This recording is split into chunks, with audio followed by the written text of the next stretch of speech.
The QBD Podcast. The Marketing PowWow. Is the content on your landing page relevant to the keywords you're targeting as well? PPC and SEO as the dream team. You're much better off sending them to the service page. The more tracking you can have, the better. If you don't really know who your customers are, they're not going to know who you are either. You know, you want to think about your tone of voice, your branding, because AI won't always pick up on that. Pouring water into a bucket that's got holes in, you're losing out on a lot of leads and a lot of sales. Hello and welcome to another episode of the QBD Marketing PowWow. My name is Rich Brown and today we have a very exciting guest in the studio. Molly Sneath, our digital marketing specialist, is with us and she'll be giving us an insight into PPC in 2025, what's changing and how you can stay ahead of your competitors.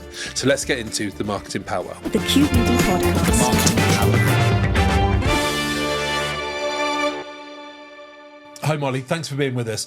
As you'll know, digital marketing spend continues to grow and this year it's probably going to be over £500 billion spent on it. You do a lot of the PPC for our clients. What do you see that's sort of changed over the last few years of how people are doing PPC for their business? Yeah, so when I actually first started in the industry, it was still called Google AdWords. And the change that we've had in the last sort of 7 years alone has been crazy. So obviously, smart bidding has come into play. Back in the day, it was only 7 years ago. Yeah.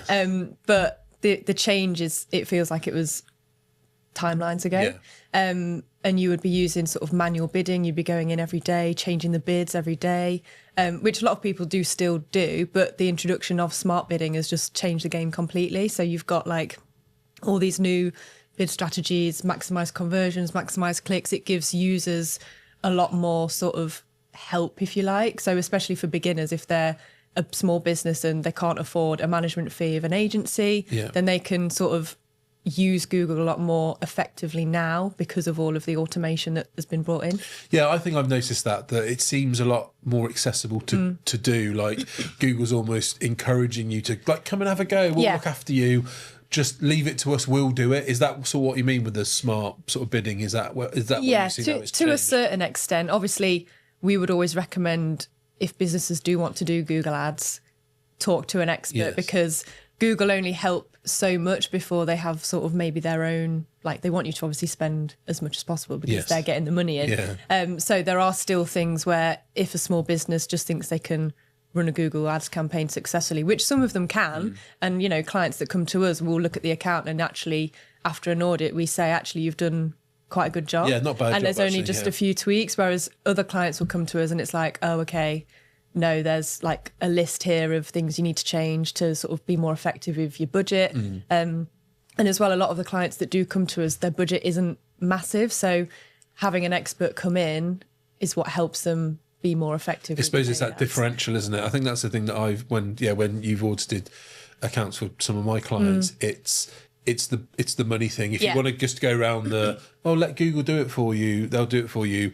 Ultimately, all they're going to say is spend more money, spend more money, spend more money. Yeah. And so it's harder to sort of pick your path and compete with bigger companies that might have bigger ad budgets. If you, like you said, you have got those smaller budgets really. So is that where you see companies having to sort of work smarter if they haven't quite got the budgets? Absolutely. And one of the things that Google brought in more recently is sort of auto apply recommendations, which just turn on. And if you don't have the expertise with Google's interface and where to find that to turn them off, you can then fall into a trap of, Google's automatically adding broad match keywords to my campaigns, but I only wanted to use phrase and exact, but you might not know until you've spent half your budget on these auto apply things that Google have just done because they can. So I think it is really important to sort of at least talk to an expert to get an audit. And then if you get sort of a few good points and then go at it alone again, that's great. Obviously, if you come on to a monthly plan with an agency like us, that's also more beneficial because you've got someone in that world 24/7 and you can sort of go off and run your business and all the other side of it. I think the other thing that struck me as well is that how much, like you said, it has changed over the last 6 or 7 years, but it's sort of changing all the time and almost the best way to run an ad campaign has changed. I remember when we've done work before and we've looked at it and you think, well, even the ads that we would have run a year ago, you probably wouldn't run them like that now, just the way you structure the ads. Do you want to talk about that, about how you structure ads and how you set some of that keyword campaigns? So there has been a big difference in sort of campaign structure and also the way we target people as well. So keyword targeting versus the audience-based targeting, like people want to buy from people. So especially in the ad copy now, it's sort of thinking about the who rather than the what. So who do we want to target? And it's more of a, this is our product, this is how it benefits you and how you can use it, rather than this is our product, it's amazing, you need to buy it right now. So it's a lot more personal in the ad copy, and sort of all the different targeting options that you've got now as well. It's not just age and gender, it's locations as small as the postcode. So for local businesses, like a farm shop, for example, they could target like 10 different postcodes that are around their area rather than sort of the whole of the UK. And a lot of the time we've had clients come to us, they're maybe based in Worcester where we are, and they're targeting the whole of the UK, and it means they're competing with people in London who just have huge, ridiculous budgets.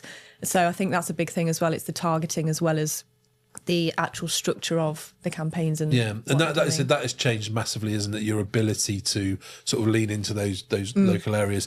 The one thing you mentioned already that I know has been a key thing that we've often identified to people when we've looked at their accounts is the whole broad match, exact match, phrase match. Do you just want to explain what those three things are? Because I think that's such a key thing that people don't even realise that you can do within your ads. Yeah. So they're called match types. So when you're setting up a Google Ads account, it'll ask you what keywords do you want to target. So say, for example, you're a home surveys business, you will obviously want to target home surveys or home surveys in Worcestershire, things like that. Where the match types come in is you've got broad, exact and phrase, like I mentioned already. Broad match is exactly what it says on the tin. It sort of casts the net out quite wide. So you could be showing for search terms like home buyer reports, even if your keyword was home surveys, for example, which obviously isn't a bad thing. But then on the flip side, your ads could be showing for completely irrelevant searches. So that's where the budget gets spent on. Can get a bit carried away. Not good ideas. I remember one that we worked on together actually that did sort of upcycling, like bath repairs. Yes. And they had the broad match on bath repair services, because that is what they do. Because it was broad match, wasn't it? They were appearing for bath as in the location, not as in the thing that you sit in. So, and then the servicing, so they were sort of ranking for car servicing in Bath. So that's where. And am I right in thinking that where with the AI, sorry, not just the AI, with the targeting things, Google will push you down that broad match. They sort of want you to do that, even that's probably not the best way to get with a small budget. Certainly a few years ago, it was a lot more sort of, the broad match was really, really broad. Now they have got better, but I personally still avoid using broad match, even though it's the first thing that comes up in the Google recommendations. You need to use broad match, you'll get more clicks, but actually the clients that we have and the budget that they have, it would not benefit them at all. Obviously, if you've got an endless pit of money and you want to just reach as many people as possible, fine. But phrase match and exact match are where you sort of get the actual people who are looking for your services. So you just want to phrase match, exact match, the differences then between those. So phrase match would be, say for example, you're targeting home surveys as your keyword. You could appear for home surveys in Worcestershire or local home survey providers. So it's sort of words on either side of your keyword. And then exact match is exact. So it'll be you show up for home surveys and your keyword that you're targeting is home surveys. Exact match has got a little bit sneaky now where they sort of pull in a close variant of exact match. So so a little bit it's not always, it's sort of moving into the phrase match, which can be a little bit sort of difficult to manage, but on paper, that's the difference between phrase and exact. So that's what we use for our clients. And those are the ones that you recommend sort of people use and prefer. They're better for the smaller budgets. If I was to sort of put you on the spot a bit, which is almost like your favourite ones of the phrase and the exact match? I think phrase, because when you're looking at sort of the search terms report of actual queries that people have put in versus what keywords they are then linked to, you can sort of see new keywords that you could actually bring into the campaign, which helps a lot because sometimes they might not be spending their full budget and it's like, okay, well, what keywords can we add in that we know people are searching for, that we know is relevant to the business? And then the phrase match keywords that have pulled in search queries that we've not necessarily thought of, they're all there for us to see. Yeah, I suppose they can help you with that almost discovery a little bit, because it's something that I've been speaking to a few clients recently about. It's really hard sometimes to know exactly what your target audience are Googling. Sometimes they don't call it the thing. Your service is called one thing, but they're actually Googling something else. So I suppose, if I'm right, with something like exact matches, if you absolutely know that is what you want and you're nailing it, then that's probably better to do. But the phrase gives you that bit more exploration, doesn't it? Yeah. Just while we're sort of teetering over this rabbit hole a little bit, just to go for a little bit of like the negative keywords thing, and what does that mean for the different search terms? Yeah, so negative keywords are something that you can make either a list of or just add to the account. So when you're sort of been running your ads for a couple of months, you can sort of go into the search terms report, see what people have been searching, and if there are any sort of red flags, if you like, where you see a term and you think, oh, that's nothing to do with what we're offering. We don't want to be paying for people for showing up for that term. What you can do is take that term, put it into a negative keyword list, and then that's applied from that point onwards. So it means that your ad will no longer show for that keyword. So it's really helpful, especially for smaller businesses and any business really, that you've got this negative keyword list already in the background. One of the key ones that we add is a negative keyword list to do with like careers and jobs. So people looking for jobs in your industry might search, let's use the home surveys example again. They might want to be a home surveyor. So the phrase match would pick up jobs in home surveying jobs for your keyword that's home surveys. But obviously unless you are looking to hire, that's great.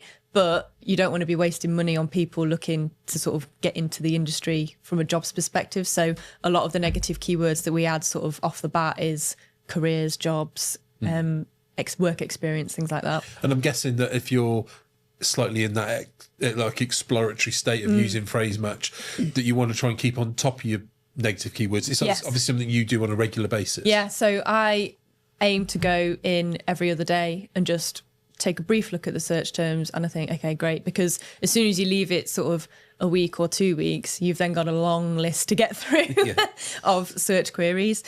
So yeah, I aim to go in sort of daily, every other day, just to make sure everything is running smoothly. And actually, touch wood, all of the accounts we have, there's not really been sort of any major red flags search terms come in recently, which is always nice to see. Good. Yeah.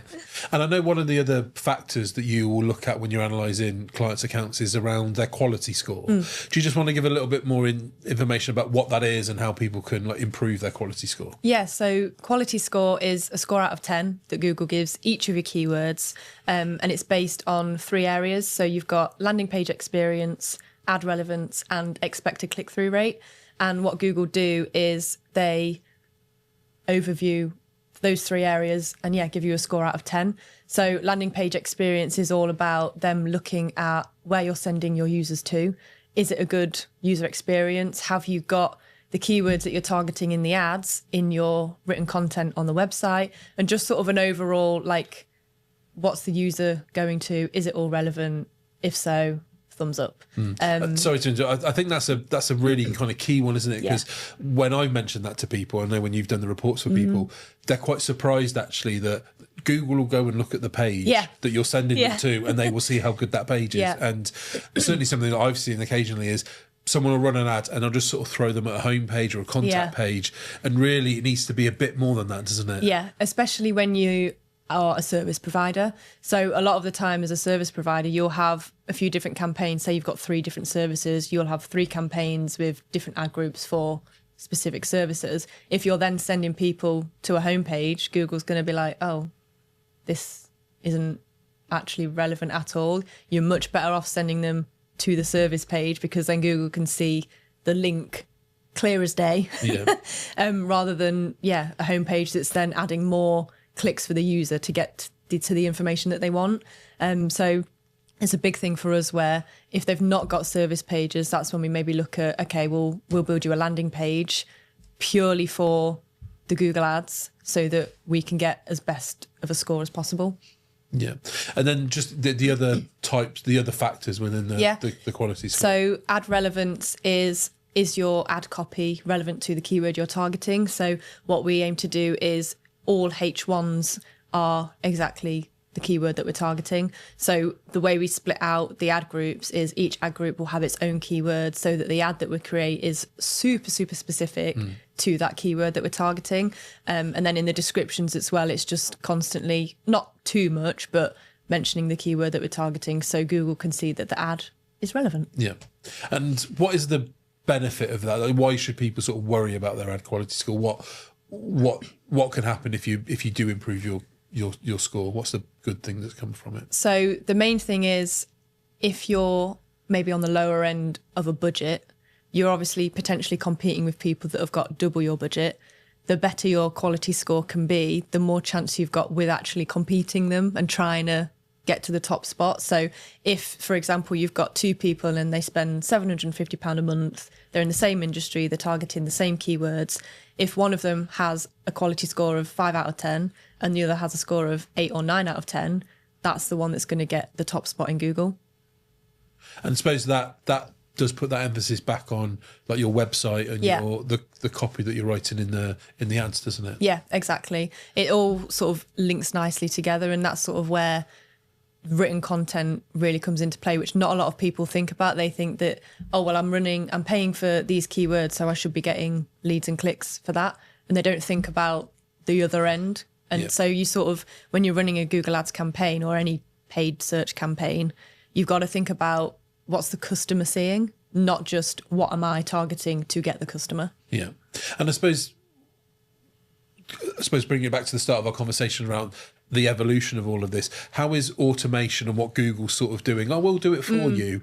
So I'm guessing like Google can do some of that automation on the keywords, but that's probably where you just want to check it's doing it right. Yeah. So obviously with any AI, you always want to have the human touch at the end just to make sure everything is in place, because sometimes they've just brought in AI for when you're creating the ad copy. And sometimes it sort of fills in the headlines for you. And I've looked at them and thought, oh, actually, no, that's not quite right. Don't get me wrong. Sometimes they hit the nail on the head and it saves me time. It saves other account managers time. But sometimes you just have to take a step back and be like, I can't solely rely on AI to manage my Google Ads account, because at the end of the day, it's your money. Yeah. If AI gets it wrong, which we know it does sometimes, then you're potentially wasting a lot of money. You mentioned one of the key factors in improving your quality score was around the landing page experience and making sure that there's the keywords that you're targeting with the ads are on your website or your web page. So how does that sort of affect the wider website strategy in terms of like SEO? Where does SEO come into PPC? So I see PPC and SEO as the dream team, a good little duo. A lot of the time, if you're a startup business, for example, and you want to get sales and leads in as soon as possible, PPC is there to sort of get in front of those people, because SEO sort of, as we know, takes 6 months, a year to actually properly kick in. So a lot of the time it's a partnership. You can run the ads while SEO is working in the background, so that you're then not relying on paying for your traffic until the end of time. Yeah. What you don't want to do is just run PPC and do no SEO and no content work on your website, because you'll just be paying and paying and paying and paying. What we have seen with some clients is we've started them on PPC and we've also started on SEO work in the background. And then after sort of a 6-month period of running the ads, the SEO starts to work, and actually it's the organic traffic that takes the lead and then brings in most of the customers, and they've actually been able to lower their budgets on the paid ads, almost stop in some cases. So I think that's really important to think about, is in your sort of marketing strategy, looking at lots of different areas of marketing as well as PPC. That's a great tool to use, but it's just bearing in mind, what are you spending your money on and what is sort of your long-term plan as well? Yeah, I think it's a really sort of key point, isn't it? Like you mentioned, a lot of startup businesses that might not have huge budgets for it and just sort of go to the holy grail of run the Google ads, get the results. Yeah. They don't quite realise that you can get results with smaller budgets, but you've really got to look at that quality score to sort of get the most out of it. And then that does actually lead you back to your website and getting that content right and just having that whole thread throughout it, don't you really? Yeah. It's just like our analogy of the leaky bucket. You know, if you're pouring water into a bucket that's got holes in, you're losing out on a lot of leads and a lot of sales. And the same goes for your website. You know, if you've not got a good website, but you're pouring all this traffic through paid channels into your website, you're losing out. And what's really important to know is as soon as you turn off your PPC account, if you've not been doing the legwork for the SEO, your traffic's going to fall off a cliff, which I think a lot of clients don't necessarily realise, when we're talking to them about, well, what marketing do you want to do? What do you want to pay for? And stuff like that. And a lot of the time we will actually recommend SEO and PPC together if they're dead set on both. And I suppose one of the things we sort of should have said throughout this whole podcast is other paid advertising platforms are available. Yeah. And we will in another podcast be talking about Facebook and TikTok and the sort of social paid ads thing. But just keeping it within the Google ads now, in terms of people understanding their audience and who they're going after, how important is that? So important. I think the key with any marketing, really, not even just paid ads, is knowing who you're targeting, because without that, you're just sort of in the dark a lot of the time. And also, it doesn't help your customers find you either, because if you don't really know who your customers are, they're not going to know who you are either.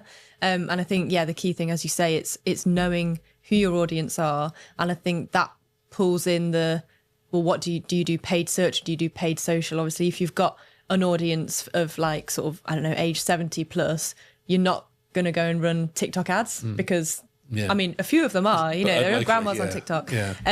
But that wouldn't be the logical thing to do. And so that's when you would go down the paid search route. And don't get me wrong, social media ads have exploded in the last few years. Let's talk about TikTok is now competing with Google as a search engine and things like that. But I really think it depends on who your audience are. It depends on your age, sort of how you have grown up using search engines as well.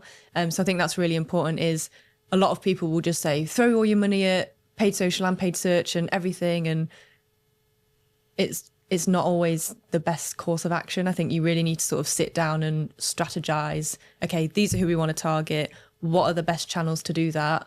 Okay, let's go with this and see how it goes. And PPC is still such a key part of that, isn't it? Because of that, I always explain it to people, and I said we'll touch on it when we get together again to record a podcast around social ads, is that almost the position that someone's in when they're Googling something is different to the state they'll be in when you're targeting them with a social ad. Yeah.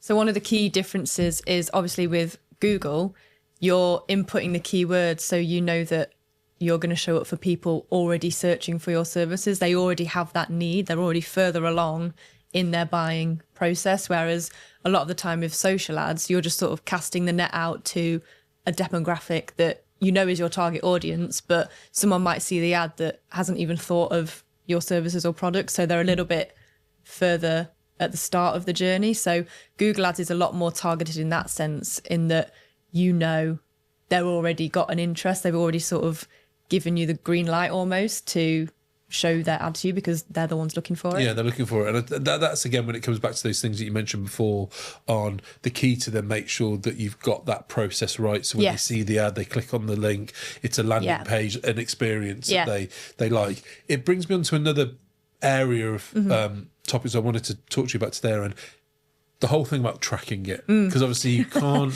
really know if it's working without properly tracking it. Yes. So we'll go into lots of different things, but overall, what are the sort of factors and the importance of tracking your ads? So the more tracking you can have in place, the better. That's sort of the bottom line, really. If you're running ads and you're paying for those ads and that traffic to your website, surely you want to know if it's working, and that's where the tracking comes into play. So if, for example, you are a service-based business and you've got a contact form and a phone number, you can set up tracking for both of those things so that you can see, okay, this is how much money I spent for this many conversions. And without that, you are very much in the dark and you don't know if it's working. Even I look at Google Analytics and the Google tracking for the PPC. There's lots of numbers and there's lots of stats. Yeah. Which are the ones that you look at to really see if an ad is working well? So I would look at, first of all, the number of conversions, but also the cost per conversion. So how much money are you spending to get one conversion? If that's more than you would like it to be, that's when you sort of reevaluate. Impressions is probably at the bottom of lineup, really. Obviously it's good to see how many times your ad's being seen, but then it's the clicks and the conversions that are sort of the ones to look at, I would say. And actually just going back quickly onto the sort of bidding strategy as well. A lot of the time with some of the smart bidding strategies, you can actually input a target cost per conversion. So you can tell Google, this is how much I want to spend for a conversion, and then their sort of automated bidding strategies then help your campaign to reach that goal as well. So I think, cost per conversion is a big thing, especially for those who have got sort of more of a smaller budget to play with. And one of the other ways of sort of tracking those conversions, though, what you've put in for some of our clients is around call tracking and those sorts of things. You just want to sort of explain what they are and the benefits of that type of tracking. Yeah, so call tracking is essentially your phone number. When someone clicks on an ad and they fall on your website, your phone number is a Google forwarding number. So it means that Google can track quite scary information, actually. So they can see how long that person was on the phone for. It sometimes will give you their phone number. It will tell you which keyword made them call. It will tell you which campaign it's from. So you can see exactly when what time the conversion came through. So if, for example, when we've worked with some of our clients, we can then give them all that information and they can line up all the leads that they've had and say, oh, actually, that lead came from this phone call and it was this long, and oh yeah, they spoke to so-and-so, and it just gives so much more exposure on the leads that are coming through and the conversations that are being had. So obviously with PPC, we can only do so much. We can get the leads in, but then from that point, it's up to the business to convert those leads into actual buying customers. Obviously with all the targeting we have, more often than not, the leads are quality leads. It's then from that point on that it's sort of with the business, but the more information they can have on what the lead is, who they are, the easier it is. So we've highlighted some of the key areas that businesses need to be aware of when running PPC campaigns. But what do you think are the things that they need to sort of have in their mind moving into 2025 and how they can stay ahead of the game and ahead of their competition? So I think the important thing to note is the foundation of PPC hasn't changed too much. It's more looking at new approaches and new strategies to help the sort of base layer, if you like. I think one of the most important things for clients that we talk to them about is being mindful about their budget and also their expectations from their budget as well. A lot of the time they might say, oh, I've got £400 to spend. I want to target 25 keywords and all of my services, and they've got 10 services. And we'll just look at that and be like, that's not realistic. It's not realistic. You're not going to get the results you're after. So I think the mindfulness of, okay, I've only got £400, which is probably the minimum spend you want to be looking at, really. Let's focus that money on one service, 5 keywords, see how it goes, rather than, like you say, spreading yourself too thin, because I think people don't realise how expensive Google Ads has got now as well. When I first started sort of 7-8 years ago, we had clients on monthly budgets of about £200, and I would never in a million years recommend that to anyone now. Even if they were running one keyword, it just wouldn't cut it, because so many people, so many businesses are now using Google Ads that it's just hiked the price up because of how competitive it's got. Yeah, so many more people are doing it, aren't they? And I think we've certainly seen that with some of the clients that we've worked with, haven't we? And I think one of the things that's helped almost like prospective clients or just contacts of ours that we've sort of give them a little toe in the water of this game that you're about to play is you can get a bit of an idea of what the cost per click is. So you don't sort of have to get into it and then realise you can't afford it. You can almost do a bit of a feasibility research, can't you, about this? So the Google Keyword Planner is my best friend. And what we've got a sort of spreadsheet where we can sort of write down, here's 10 keywords that we would recommend you targeting. These are the average monthly searchers, and this is sort of your average cost per click that you'll be looking at. And what we can do from there is work out roughly how much they should be spending, and then that tells us how many conversions they'd get, and then the profit. If we've got sort of the like lifetime value of a customer, it really helps us identify what's best for the client. And just going back to the keyword planner, what you can do is type in a keyword and it will give you a massive long list of alternative keywords, again with the search volume. It also in the last maybe 4 years introduced the sort of year on year and month on month change. So you can actually see, okay, well, this time last year this keyword wasn't really getting any traction at all, whereas now everyone's running Google Ads for it. So you can sort of see which keywords are maybe less used, and so you can maybe sneak into that market and get a bit more of success rate. What you can also do with the keyword planner is actually input your website first. So instead of going for a keyword and getting a list of keywords, you can put your URL in and Google will tell you what keywords you would sort of rank well for based on the content, which goes back to the quality score and how that's important as well. So yeah, the keyword planner is a great tool to use for that. And I suppose that really helps, doesn't it, businesses, because of what you're saying then, it's almost a bit of the challenge is that, okay, don't do all your services if your budget's limited. Yes. But also don't get too carried away with too many keywords. You kind of want to keep it really lean. Exactly. And just try and pick the ones that you're gonna go broad. Don't go broad match. Yes. Go phrase match. And just look at that.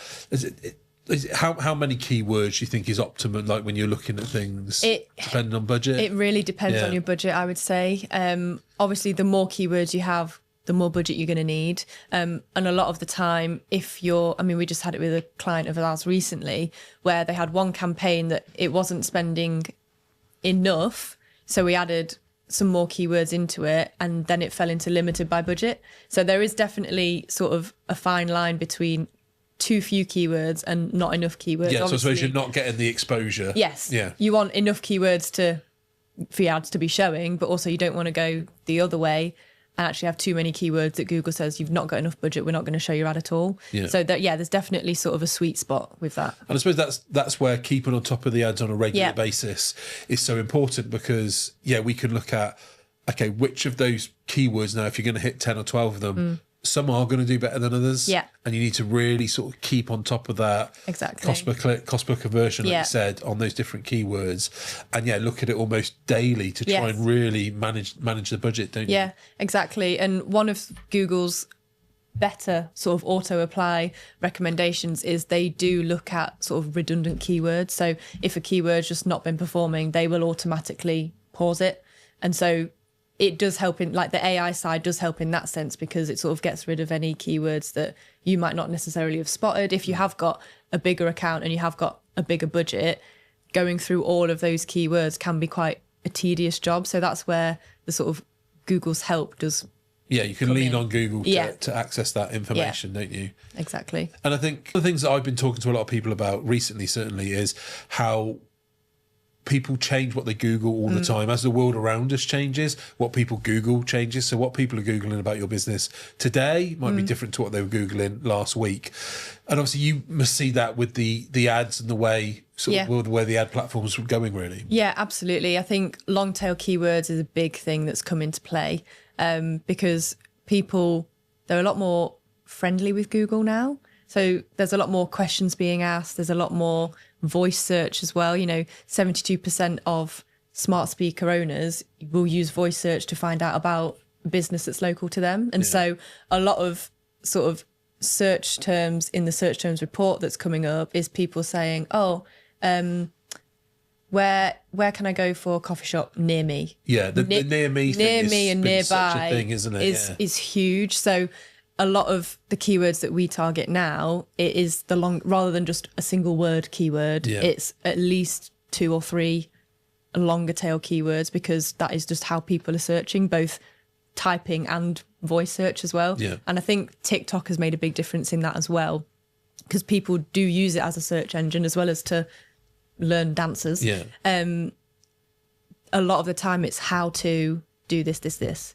Where can I do this? So yeah, the longer tail keywords has definitely made a change. And I suppose that's where, coming back to one of your earlier points of the targeting you should be doing, almost targeting the local areas. Yes. So you're only showing for those keywords in those areas, and it's just factoring that sort of near me, exactly, something to do near me thing. It's that longer that longest phrase, isn't it? Yeah, absolutely. And as well as sort of targeting location specifically, you can also do a radius target as well. So if you've got an actual physical store or physical business, you could target, okay, I want a 20-mile radius around where we are. So if your business does rely on sort of the local people, like home surveys or it's a coffee shop or something like that, you know that your ads are only going to be targeted to people close enough to come and actually see you. Because you wouldn't want to say you're in Worcester, you wouldn't want to be targeting ads for people in Aberdeen because they're not going to make that trip. Yeah.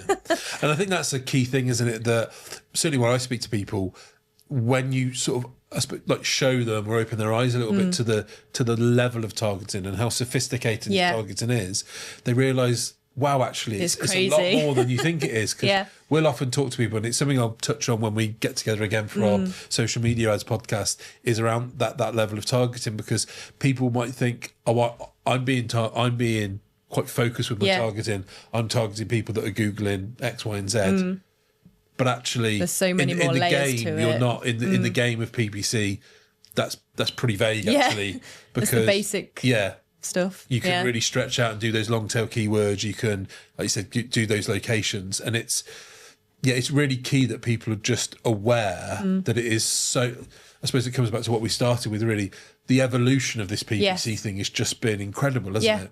Yeah, the level of targeting that you can do now it's become so much more advanced. It's not like we just said, it's not just the location targeting and the age. You know, we can look at the interests of these people, and the most important one is how they've interacted with your business already. So we always set up remarketing campaigns that target people who have already clicked on an ad and been to the website, but not necessarily converted straight away. So it's those annoying little ads that then follow you around the internet.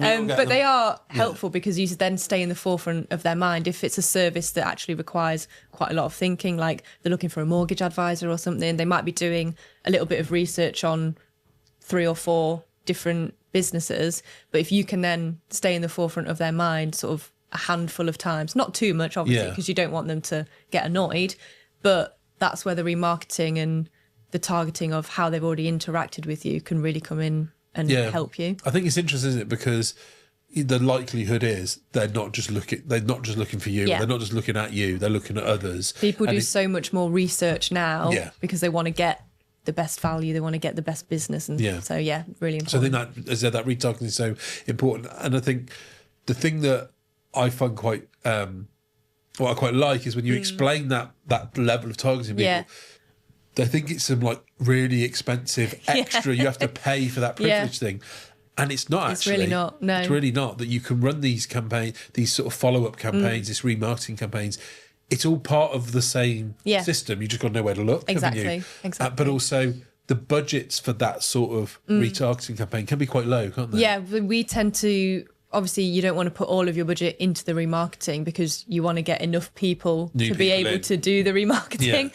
So what often we do is we have a budget that's at least half of what like the real campaigns are, so that we're not spending all of the money on it, but it's still just sort of ticking it over, and we're getting that exposure for the sort of other touch points after the first one. And it seems like AI has touched in every aspect of the world at the moment, isn't it? But in particular PPC, how are you seeing AI and what it's doing to sort of change the PPC sort of sector at the moment? Yeah, I think AI is only going to come in more and more to all aspects of our life, as you just said. I think one of the key points to make here is obviously Google's got their auto recommendations, they've got the AI helper tool in the ad copy, things like that, but it's important to still have your human touch. You know, you want to think about your tone of voice, your branding, because AI won't always pick up on that. And your audience, is what you said. Exactly. So when it comes to sort of ad copy, you can use AI to help maybe give suggestions of this is what your description could be, this is what your headline could be, but actually still, rather than just asking it to do it and being like, click, go live, fine, you still need to be looking over it. So it's more of a time saver, if you like, rather than using AI to manage your Google ads. I would never recommend that. No. Maybe a bit biased, but no, I agree. And I always think as well, if you just did that, like I could set up the ad, I could pretend to be a home survey person, don't know anything about it. I could run the ad, I can just get AI to click it. One, I don't quite know what it's saying, if it's correct, and that, like we said before about the accuracy thing. But also, the chances are there's probably someone else out there that's just done exactly the same as I have. So when we look at quality score, when you look at how do you punch above your weight in terms of ad budget, but if everyone's going to do the same thing and use the same AI, they're all going to sort of be the same, aren't they? Yeah. So to get that across, you really need to, Absolutely. really lean back into the human touch. Yeah, and I think it's really important for businesses that maybe have a service or product that's a little bit more obscure. They're the experts. You know, we always say when we've written ad copy for clients, we'll send it to them for approval, and often they'll come back and be like, actually, this word here will be really good. Like, we're not experts in every single industry. So to have that set of eyes that's in the business all the time to look over what AI has done or what we have done is really important, because you want to get your ad copy and your keyword targeting spot on. I've noticed that actually when we've sort of toyed with it and just, explored what it can do. It does generalise businesses. So if you've got a bit of a niche and you do something that is sort of maybe like IT, but it's not quite cybersecurity, they will just sort of broadly sweep you into that. And then before you know it, you're back into competing with keywords that you don't want to know. Although AI is a great tool for your toolbox, you don't want to rely on it too much for your ad copy, because you'll start to sort of drift into slight obscurity. Yeah, absolutely. So it's been great. Thank you for your time, Molly. It's been really insightful. Before you go, what are the top tips that you would give to someone that's looking to sort of get more out of their PPC for their business? So I think, for starters, if you are already running a Google Ads campaign, it's get an audit. No matter how well you think the campaign is running, there's almost always something that can be changed or tweaked. All of the accounts that we've had come to us for an audit, there's always been at least one thing that we go back to the client with and say, look, if you change this, then it's only going to benefit the account. And from a budgeting point of view, you really need to be looking at what you can afford to spend in an account, but also what's going to work for your specific campaign. So client 1 and client 2 might have completely different budgets, but depending on the competition, depending on what keywords they're targeting and how much those keywords are, will depend on what budget you need for success. Another really important factor that we've touched on quite a lot today is the tracking as well. With any marketing campaign, especially in the sort of paid areas, without proper tracking, you don't know if your campaign's being successful. So you could be pouring money down the drain and not actually getting any results, but you won't know that for sure unless you've got the conversion tracking in place, whether it's forms on the website, whether it's phone calls, anything like that. The more tracking you can have in place, the better. It's also knowing who your audience are. So who are you wanting to target? What are the keywords that they're going to be searching for in order to find you? And then that leads into your website as well. So where are you sending people? Is your landing page user-friendly? Has it got a good user experience and navigation? Is the content on your landing page relevant to the keywords you're targeting as well? And that pulls into quality score, which we've talked about today as well. So the higher the quality score and the higher the landing page performs, the better your ads and campaign are going to perform as well. And lastly, and probably one of the most important things, and one of the things that we find a lot of clients come to us because of, is all of Google's auto recommendations that they have in place. So it's quite easy for the account to sort of snowball with all of these auto recommendations that Google has in place, that people that aren't necessarily in their account 24/7 don't realise are actually set up, and actually they've added a load of broad match keywords into the account and you didn't know, and now all your budget has been spent and you had no way of knowing that. And that's where asking an expert to come in can really benefit you.